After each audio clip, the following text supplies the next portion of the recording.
Hello everyone, this is Tetrafolium and I'm here today to start a little bit of a series that I'm hoping to get wrapped up by the end of the year. We'll see. I've been really busy and it's been hard to like compete in tournament and make videos and do all the other things that I do, but you know what? We're gonna try something here, so hopefully I can keep it going.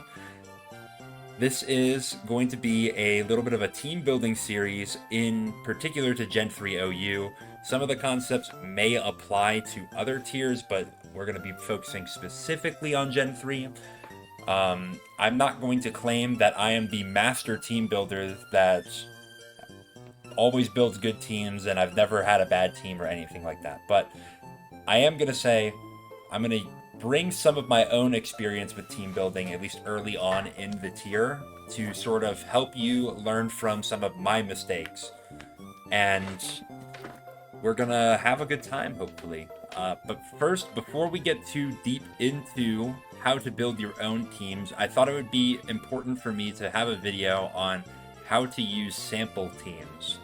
So, first question, of course, is what are sample teams? So sample teams refer to pre-built teams, meaning that somebody else already built them, that have widely been agreed upon as solid teams by the tier's best and active players. Now, that doesn't mean that every single sample team is really, really good and you can expect to top ladder with it and it is going to give you a 100% win rate in tournament. That is not what we're saying. It is saying, though, that the teams have some proven history that they've been used to some good success, and that good players who decided to put these teams on the sample team sections, whether it be on Smogon forums or official ADV discords, believe that they are solid teams. Sample teams have publicly available paste that you can copy and use right away. So this, for example, is Beer Lover by a player named UD. This is, as you are probably familiar with, the big 5 core right here with Tyranitar, Skarmory, Bliss, Swampert, and Gengar.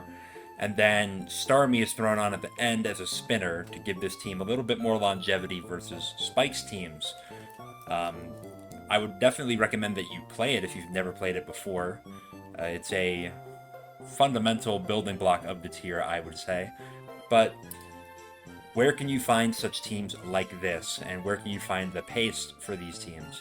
Well, that's a great question. We're going to answer it a little bit in the next section here. But the long and the short of it, if you have access to these or you know what they are, you can find them on Revival Tournament's Discord server. You can find them in the Ruins of Alph chat room, or you can find them in your own team builder. Not saying literally you already have these samples in your team builder, although you should. There's a place to navigate them in the team builder, which I will show you right about now. First, let's look at the Revival Tournament's Discord server. Look at that guy right there. Funny looking guy. Anyway, we want to scroll down from announcements down to Revival sample teams. And there will be some posts here made by Gold Mason, who's frankly the GOAT of the community. And you'll see a lot of options here. So all of these are just teams right here. If you click on the link, it will open up in your browser of choice, show you the team that you've clicked on. And this is the paste right here. You can either copy this URL or you can just highlight the whole thing and paste that into your builder. Right now, they are split into, I believe, 3 categories. Spike's teams, so these are all the teams that will have usually Skarmory on it, but any spiker, such as Glalie, actually, I don't think Glalie's here, Fortress, and Smeargle. There are some spikeless Trapper teams here, which is mostly going to be focused on your Magneton and Dugtrio teams. and spikeless, trapperless, which is going to be focused on a lot of mix-off teams. Not all of them are mix-off per se, but for the most part, you're going to be looking at teams that are not relying on spikes or trapping to make progress. As you can see, there are these threads up at the top. I will click on this one where it says spikes 55 messages, and it's kind of cut off a little bit, I think, on the screen, but there are going to be write-ups that will tell you everything that you need to know about these teams. Well, okay, not everything that you need to know, but a good basis from which to start making early decisions about these teams. I'm going to also highlight that there are some alternatives. So we looked at the Arrow B team earlier, but there's an alternative here that rather than, Zapdos being on the team, this lead Zapdos, we're instead going to run Superachi and put it in the back. So there's some variations, some options that have been explored that you have access to for a good number of these teams.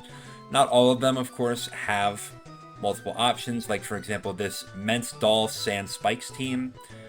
This is the only paste for it here. Not to say that you can't find some sort of variation with it, but any variation with it has not been explored by the people who have made these. So, or maybe they have and they decided that they're not good enough to post. So that could be the case as well. Of course, there are options and alternatives for all forms of these teams. We've got the Skarm Beatdown team,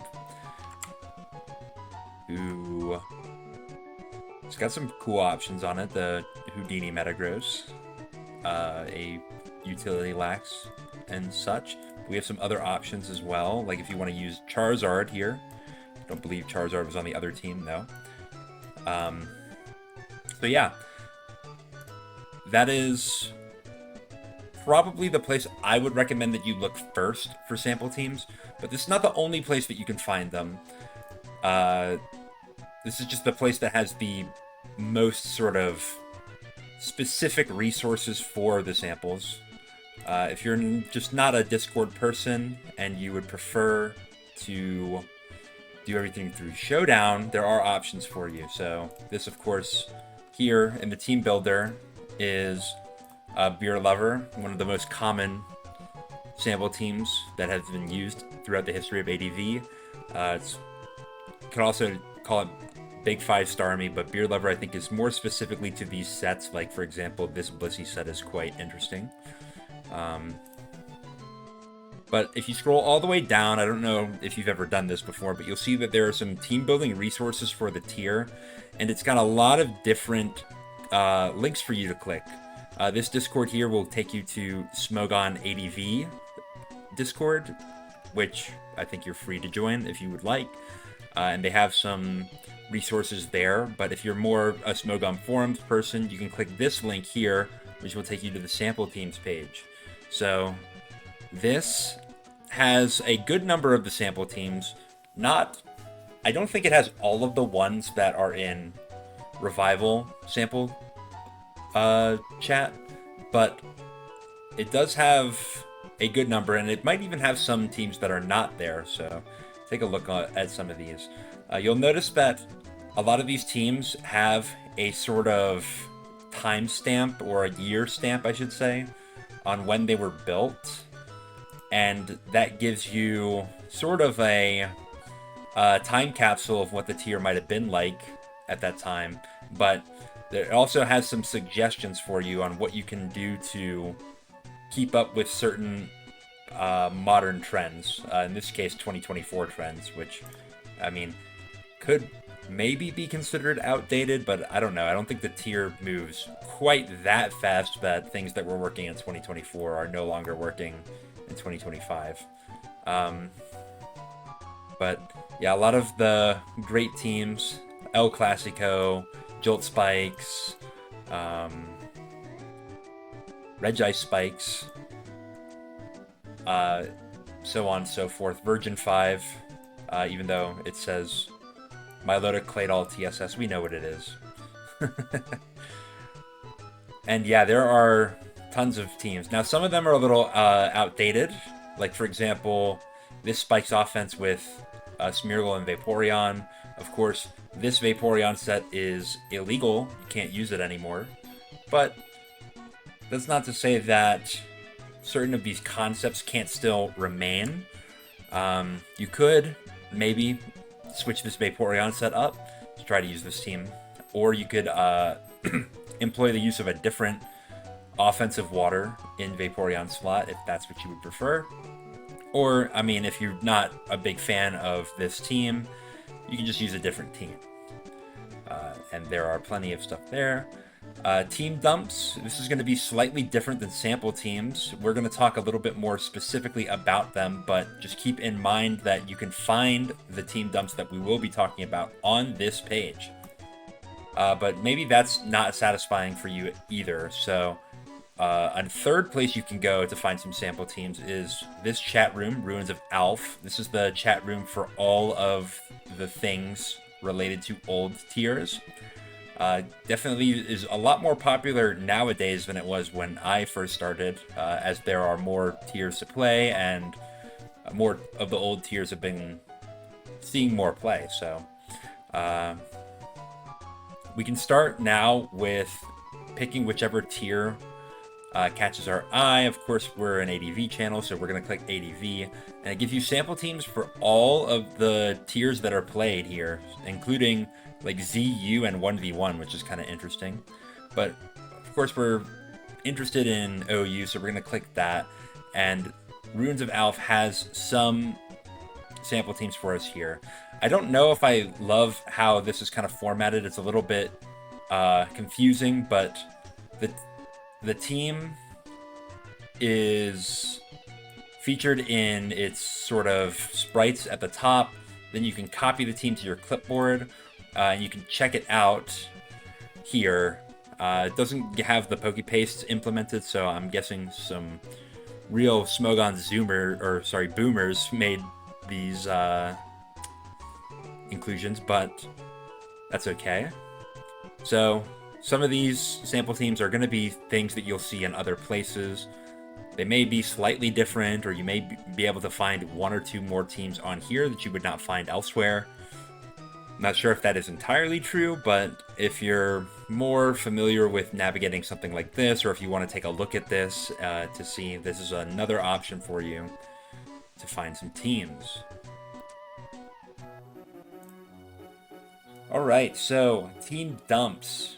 We kind of covered them a little bit briefly in the previous section, but to be more specific on what they are also pre-built teams that are publicly available and able to be copy and pasted. You can find them on Smogon forums in the same spot that I showed you where you can navigate from your team builder. You can see some dumps by players such as the Linear Curve and Golden Sun and Ibidium. There's some extra resources if you're willing to go dig for them, where you can find team dumps from some really good players as well, like McMegan. But yeah, there are also some other forums that are not Pokemon Showdown / Smogon that you can find some team dumps from. Like, for example, Pokemon Perfect. I think Pro Boards has some, and I'm sure that you can Google and find some other ones. Like, I think what's really interesting is when you find like non-English language ones.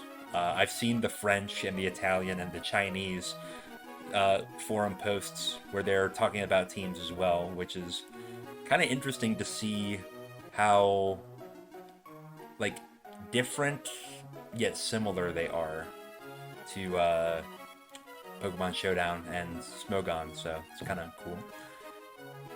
But the thing about team dumps is they are basically given by people in the community, but they are not curated or like have like the quality control that the sample teams do. So you won't have players like Mialke and Fradazi and whomever else looking at the teams and saying, I think this is a team that a new player should learn necessarily. You could have teams in here where a player was like, oh, I think this would be funny to play. I'm going to throw this together and load it up on ladder. And you don't know what the success that they had with that team might have been. So a little hard to say. Could also have been a specific counter team. Maybe they were looking at a tournament opponent and said, oh, actually, I think if I build a team that looks like this, then I beat the teams that they tend to bring. And it might be really good into that particular player, into that particular pool of teams that you expect to see from them, but maybe it's not so good in a general sense. So do keep in mind that these team dumps may not be as consistent as the sample teams, but it does give you some other options if you're looking to play with other Pokemon, in particular like niche Pokemon that are not as commonly seen in the metagame, because some of these players like the Linear Curve like to build with some very strange Pokemon. Now, another question that arises when we talk about pre-built teams is, can you change them?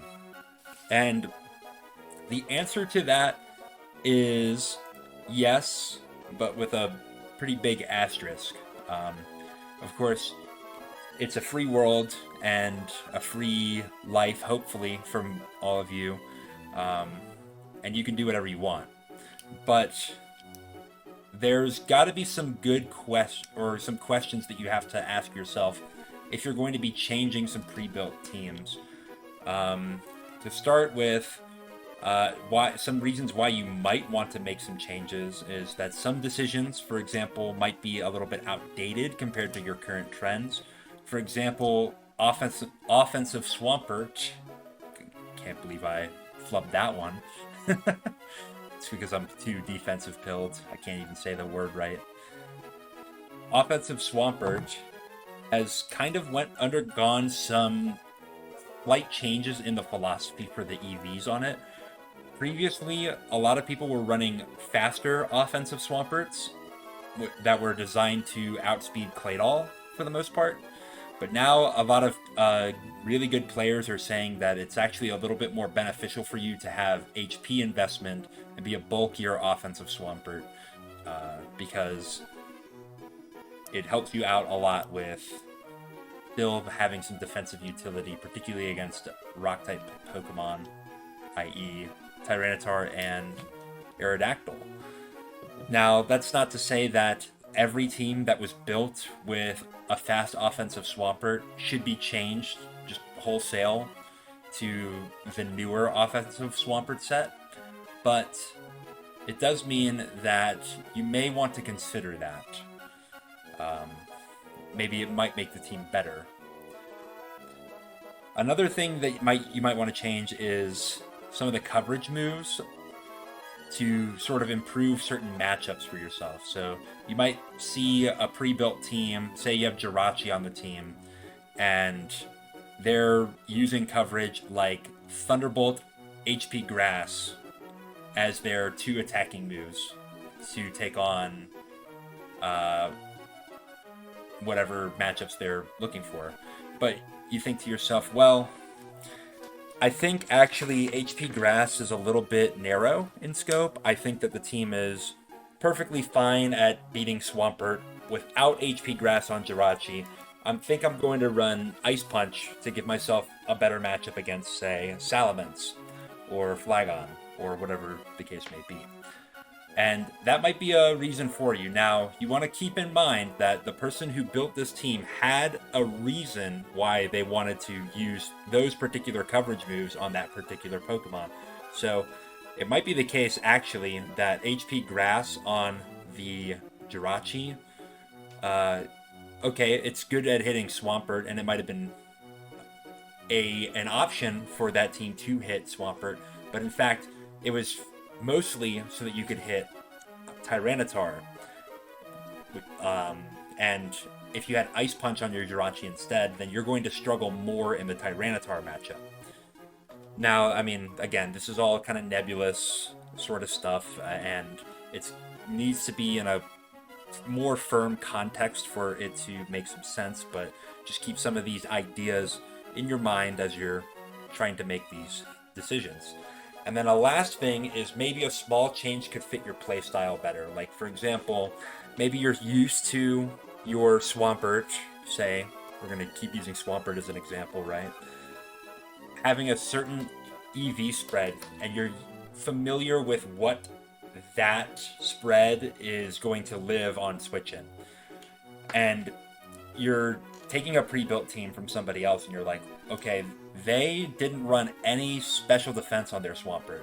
So now I'm like not able to stay in versus a really weakened Zapdos to try to finish it off with Ice Beam. And that keeps messing me up. So maybe you simplify the EVs, go back maybe to something more standard, more familiar, to give yourself a little bit more familiarity with it. Now, again, there's some challenges with that. Like, maybe the reason why they didn't have any special defense investment on that Swampert set is because they needed it to hit certain other benchmarks. And by reducing, say, your defense investment or your attack or special attack investment, whatever the case may be, you're making your matchup against certain other things worse. Like, for example, like, how are you going to be able to deal with Choice Band Salamence if you have less defense EVs on that particular Swampert set? That might be a consideration. And there are many ways to answer that, but you have to have a good answer for that if you're going to make some changes here. And then some reasons why you would want to keep these to a minimum. I've kind of touched on some of these points talking about the previous bullet points, but to spell it out more clearly, especially for the sample teams, many of the players who made them are probably better team builders and maybe even just better players than you, and they've optimized the team with their own sort of thought process. So you might not necessarily understand their thought process just by opening up the builder and taking a look at what they decided to do, but it might become a little bit more clear to you as you play games. It's like, oh, I see this set that I didn't realize what the EVs were for. It lives a certain hit that I didn't think I would live. Or, oh, it gets a kill on something that I didn't think it would. Or, oh, like this Pokemon that usually doesn't have a good matchup versus something else has a better matchup now because of some of the decisions that were made in the team builder by the person who made it.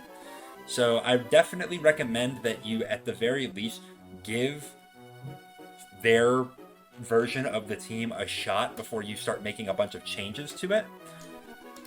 And then another thing is that, just because you don't understand what certain decisions were made doesn't mean that they're not important, right? I think about, like, some defensive Pokemon like Claydol, for example, and there are a lot of different configurations of EVs that you could put on Claydol. The utility doll set that Smogon suggests is not really the only thing that you can do. But what you decide you need Claydol to be sturdier into, like, for example, the more attack investment you have, generally the better you are into Tyranitar. The more defense investment you have, generally the better you are into things like Salamence, and the more special defense investment you have, the better you are into things like Gengar. So try to trace some of that logic and then play some games and see if you can figure out why certain decisions were made. Because it's like, well, I didn't realize that my Claydol set has the right special attack investment to two-shot a defensive Gengar until I played a game and I saw it happen, you know? So keep all of this stuff in mind. I will reiterate that point, that I just want you to, I'm challenging you to think. All right. Try to get a little bit outside of your comfort zone. Use things that other people have built and see if you can figure out sort of why they made the decisions that they did. And if they didn't, if you can't figure it out, well, I mean, then just kind of see how the team performs. And if it's not performing well for you, you don't like it, then that's okay. You don't have to keep using it. You can pick a different sample team. Why should you play with the sample teams in the first place, though? Maybe you're somebody who wants to jump into just building your own teams and figuring it out for yourself. And I think that there is some value in that. But I want to sort of tell you that many great players, especially in the modern era, they figured out the tier by playing with these sample teams. And they had to do that to sort of figure out and learn things about this tier. So keep that in mind as we're going through. Again, I'm going to keep saying that. Sample teams will help you learn the metagame by giving you tools to play against common matchups. Almost every sample team has options for playing into other common teams. For example, you are not going to get completely dog-walked if you're playing Big Five if you play against Blue Offense, or if you play against a Fortress Spikes team, or such and such scenario. At the very least, you're going to have things that you can do to play around. Now, that's not to say that every sample team has winning matchups against every other team, but I don't think any sample team is like just completely 6-0'd by one particular Pokemon. And if they are, well, then maybe evaluate your plays to see if you're making the right plays to stop yourself from getting 6-0'd. And then if there's nothing else you can do, well then, I don't know, maybe there was an oversight. But it's not impossible, but I would struggle to assume that would be the case given how many eyes have been on them. Building on your own, especially as a new player, you can sometimes neglect important situations that don't give you the best chances to win and or learn how to play against certain matchups. So I'm going to use one team that I built early on in my ADV journey as a sort of example. So let's take a look at this. So this looks probably a little bit similar to teams you may have seen before.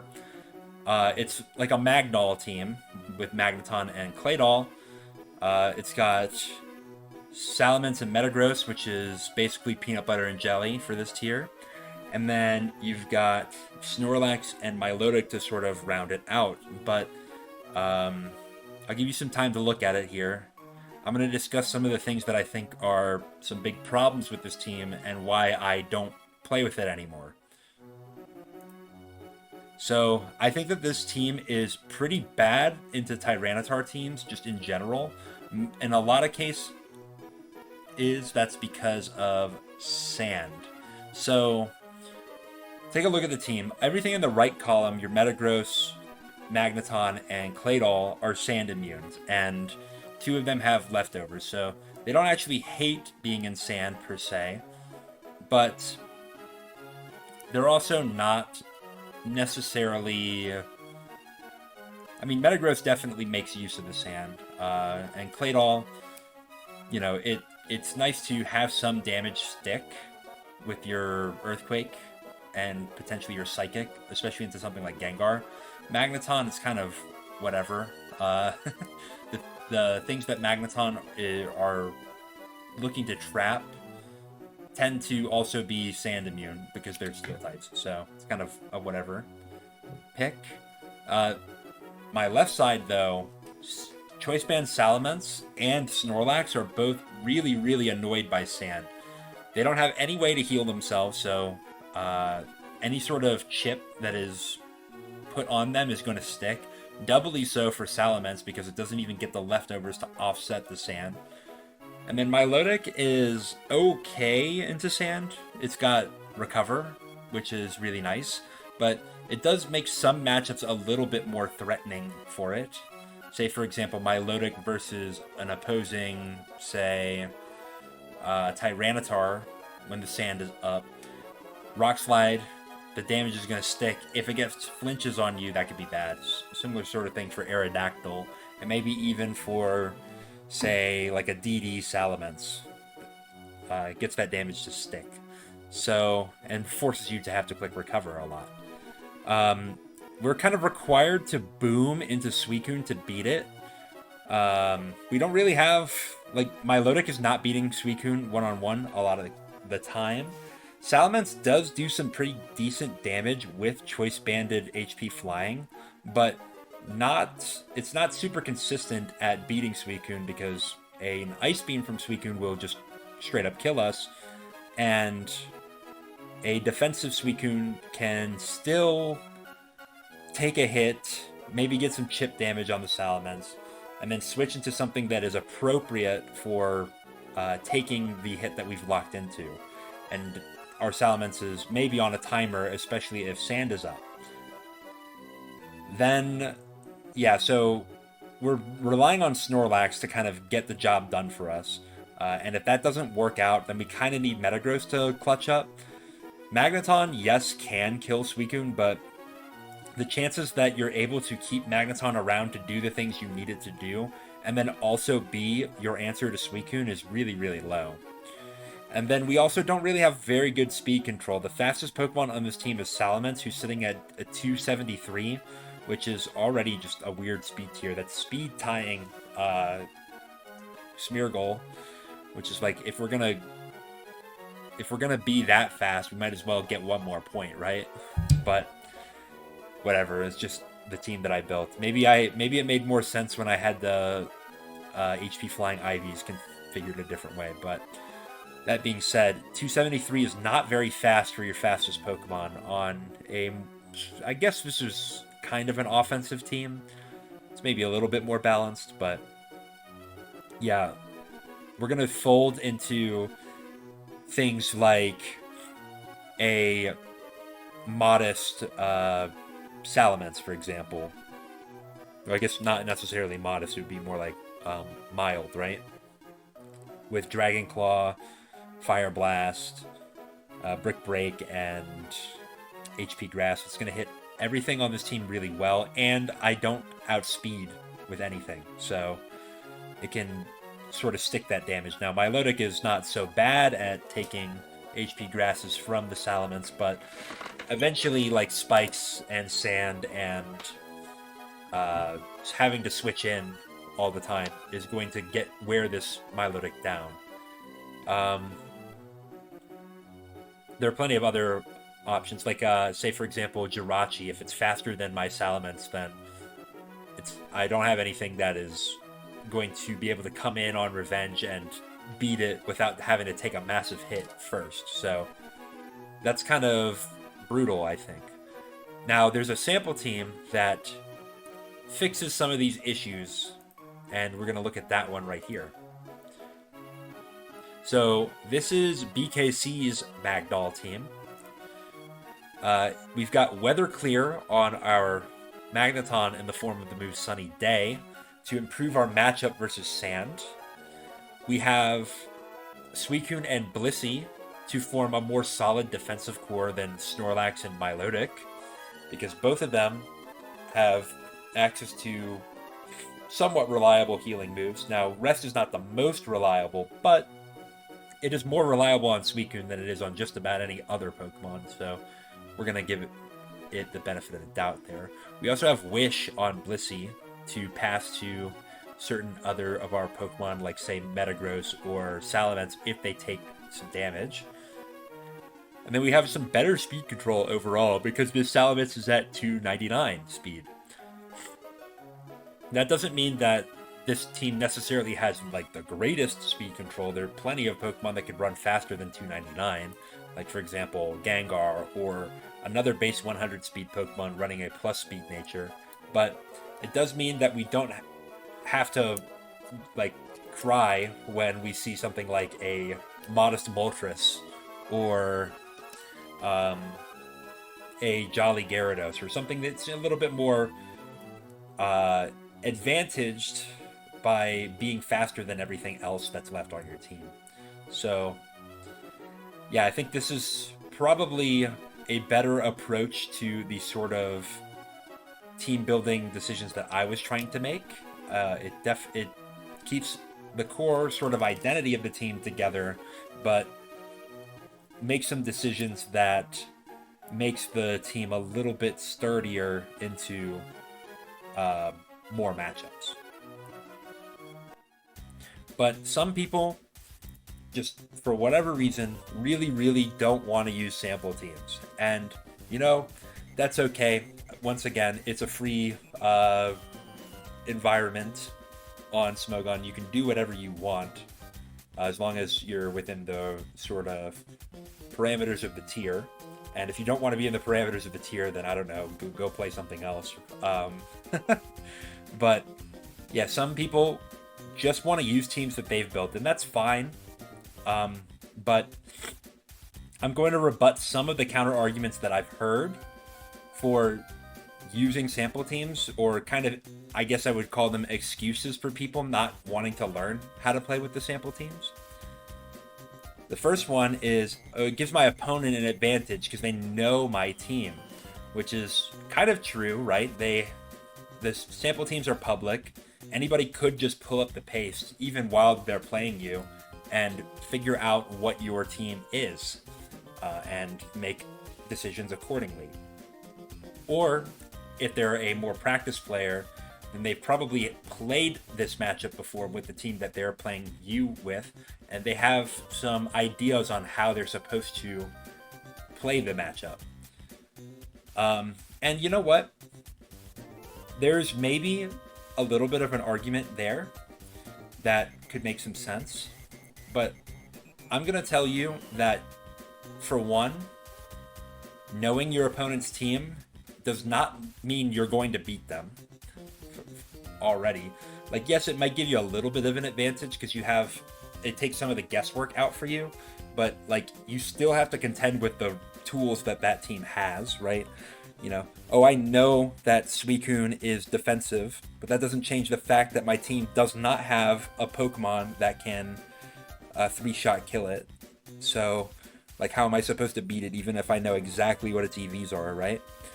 But another thing is, a lot of the players who make this sort of excuse, I think, are not really, like, good enough to identify exactly what team is going on here. So let's do this as a little bit of an exercise, right? Let's say you see these 3 Pokemon on the team. We're kind of in the earlier stages of the game here. And I'll give you even some more information that Zapdos baton passed to Celebi, and Celebi baton passed to Metagross.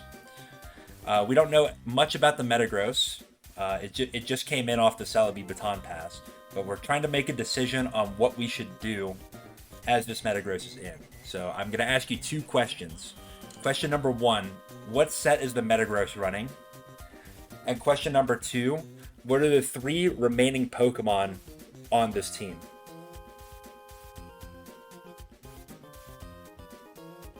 Okay, you've had some time to think about it, I hope, and if you didn't, then pause. But if you said that the remaining 3 Pokemon on this team are going to be Tyranitar, Swampert, and Charizard, then congratulations. You did a good job. You know your sample teams, and this Metagross is a choice-banded Metagross, so you need to make sure that you switch to a Pokemon that is not going to be hurt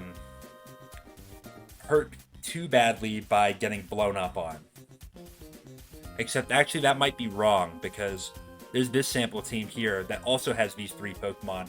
Both the Zapdos and the Celebi are Baton Pass, and on this team, Metagross is actually mixed, so don't go into that Gengar trying to catch a Boom, because you're going to get Psychicked for your troubles.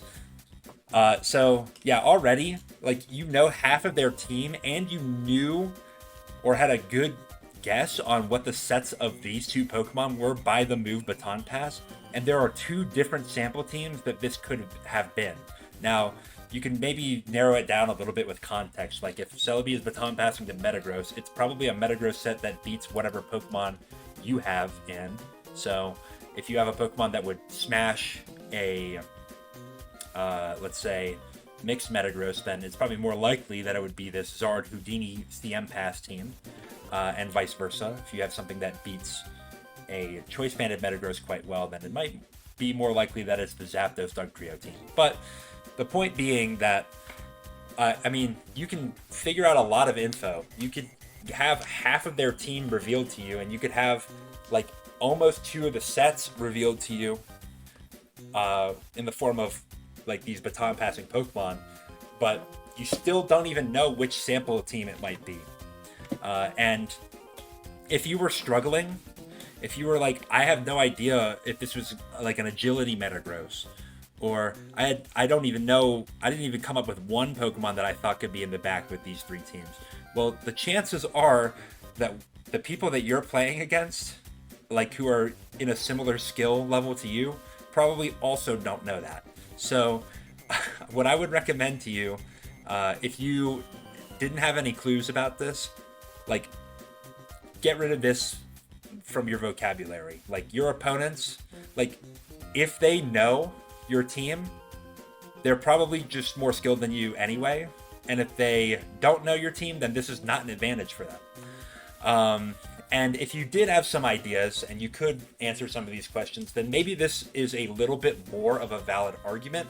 But I also hope that you start to realize that even if you know what your opponent's last like 2-3 Pokemon are, even if you know what set that Metagross was, that like you still have to figure out how your tools beat that team. And that doesn't mean that you're given to win the matchup anyway.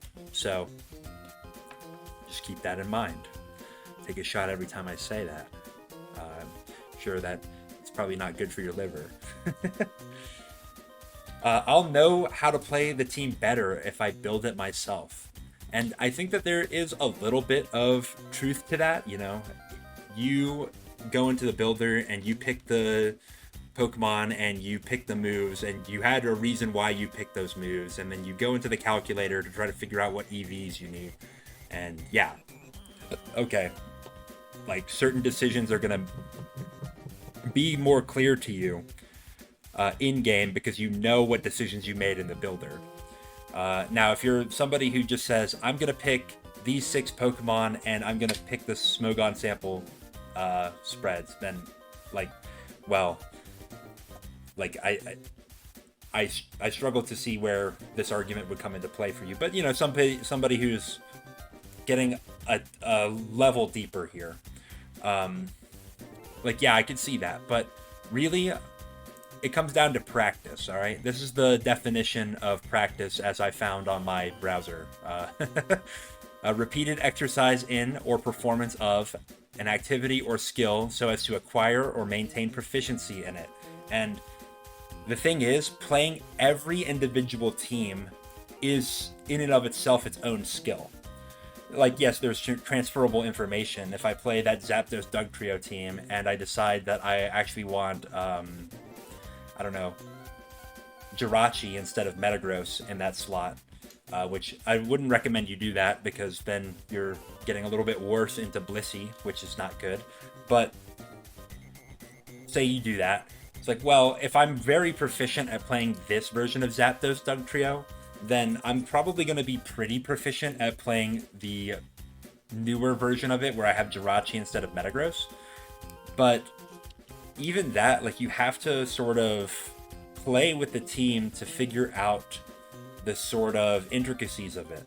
And even if you make a team, you build it yourself, you know exactly all of the decisions that you've made, that doesn't necessarily mean you are going to know how to play it, because you have to get into a game and see what decisions you're making, and then assess if the decisions that you made in that game were good, and assess if your team is giving you the tools that you need to make the right decisions in certain matchups.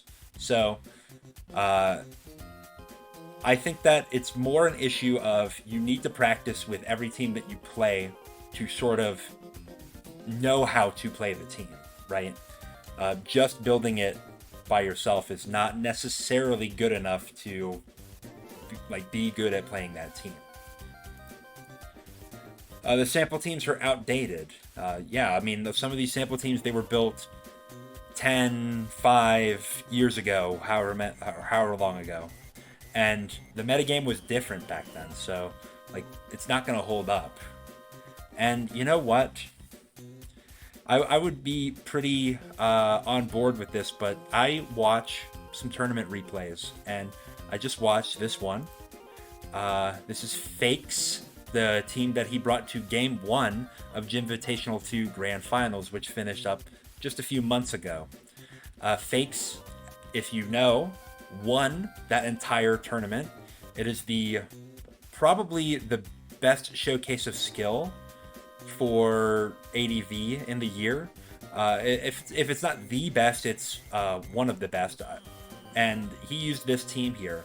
And does anybody know where this team comes from? Yeah, it's one of the sample teams that you can find on Revival Discord. So, I mean, and it may not be exactly the same. Maybe Fakes made some slight alterations to it. Maybe he decided, oh, I want this move over this move, or maybe he's like, I need a little bit more speed on this Pokemon, or a little bit more defense on this one. But regardless, look at this. This is the same 6 as literally a sample team, and it was brought and won, and was used by the player who won the most recent big ADV tournament. So I don't think that, by and large, the sample teams are outdated. Maybe there are some things that you can change, and if you go back to the resources page from Smogon, it does give you some suggestions on how to update the teams to keep up with certain trends that have occurred in recent years of ADV. But I don't think that by and large you can say that the sample teams are outdated when literally won the most recent tournament here. Yeah, okay, maybe that's a little bit cherry picked, but go back and look at all the sets of Invitational 2 and then take note of how many times sample teams were brought. I'm sure you're going to notice that they're brought a lot more than you would think. Another argument I've heard is that samples play too predictably. It's like, okay, maybe they have some good tools and they know their lines well, but that's the thing, is that everybody's going to know those lines, which is not true. I mean, there's going to be some players who are not so familiar with certain sample teams and don't know what they should be doing against their own team, or vice versa, what they should be doing if they're playing it. But yeah, to a degree, some people, or once you get to a higher enough skill level and people have enough familiarity with the sample teams, then yeah, both players are going to know what the right move is for somebody playing that team. But I'm going to sort of counter with a little bit of an example here. So let's just suppose that my opponent is playing blue offense. This is one of the teams that I think almost every ADVer should know. If not play it, at least know what the 6 are. And then let's take a look at one of my teams, Metacham Party 4, and say we're doing this matchup here. So I see that lead Suicune, and I've got my Metacham in. And what do you think I do here? Well, I can't very well stay in with the Metacham. That's basically just tantamount to sacking it. Yeah, I think it does live a Hydro Pump, but do I get much out of going for Brick Break into the Suicune? I don't think so. So I have to switch to my Special Wall, and on this team, it's Regice. And then my opponent is like, well, okay, I don't really want to keep my Suicune in versus Regice in most cases. Sometimes maybe they went for Calm Mind there, and maybe they have the opportunity to try to boost up and beat the Regice one-on-one. I don't know if I would try to play for that necessarily, but you could try it. But say they're going to switch. Well, can you even really predict what they're switching to? They could go to Snorlax. That would make a lot of sense. They could go to Metagross though. I don't think that that's a unreasonable idea. They could go Magneton, although I don't know if Magneton would be better than the other two options. But already there's kind of like a little bit of ambiguity, and some people might say, "Oh no, it's very clearly obvious. You have to go Snorlax, right?" But you know, there's a little bit of room for some differences in lines there already on turn 2. And then let's just say, as we go throughout this game, I managed to get my Charizard in. Let's say I get it in versus Metagross, right? Or Heracross. Or most of these Pokemon. Well, they're going to have to switch. And what's the switching going to be? Suicune. Okay, great. I know exactly how my opponent has to play in order to not take a bunch of damage from my timid Fire Blast Charizard. But does that mean that I have a huge advantage here? Like, okay, I have Charizard and I know my opponent's going to Suicune. What do? I go to Regice to stop it. All right, great. And I can threaten my Thunderbolt or my Thunder Wave, but they still have like the same sort of thing that we talked about on turn 2. Is if their Snorlax is still healthy, they could go to that. If their Metagross is still healthy, they could go to that. And yeah, maybe something like Thunder Wave could be crippling to either of them, but like the game's still navigable, and even if we both understand what has to happen, like just because I know what my opponent's going to do doesn't necessarily mean that my plays are going to win me the game per se. And this is not to say that, oh, I think blue offense is very well kitted to beating this team, or vice versa. There's definitely some things that both sides could do to win the matchup, but yeah, I mean, just because if I'm the Metachamp Party 4 player, that doesn't necessarily mean I'm like super duper advantaged by this blue offense. Plus, my opponent could also try to make some like unpredictable plays, like say I get my Tyranitar in versus their Snorlax and say, this is a great matchup for me. I know my opponent is going to have to switch, and they're probably going to switch to, say, Suicune, because that handles my Tyranitar the best. Or maybe they switch to Metagross thinking that I'm not going to go for Fire Blast or anything, so they might be able to force me out.